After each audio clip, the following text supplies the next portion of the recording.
Patay ang 6 na residente sa sunog na sumiklab sa isang residential building sa Sampaloc, Maynila. Iniimbestigahan ang anggulong naging mitya ng sunog ang Christmas lights. Nakatutok si Von Aquino. Madalas stress na madaling araw nang matupok ang 3 palapag na residential building na ito sa Sampaloc, Maynila. Nagising ako, umihi. Tapos may paghiga ko, may tulong. Pagbaba namin, mainit na yung daanan.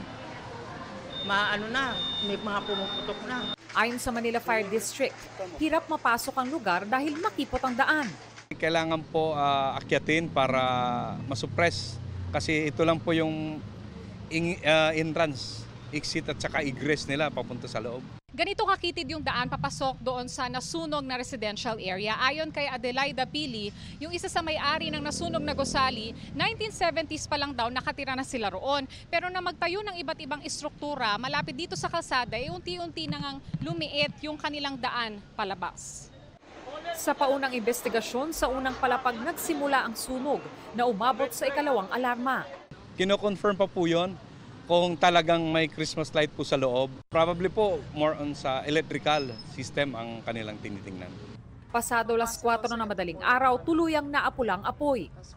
Nang lumiwanag, isa-isang inilabas ang bangkay ng 6 na residenteng nasawi. Pina-identify ng BFP sa mga dumating na kaanak ang mga nasunog na labi.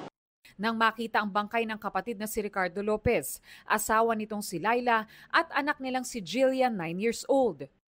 Pato-pato po sila doon, 3 na pailalim po yung ipak ko. Tapos yung kapatid ko, tapos yung pamangkin ko po.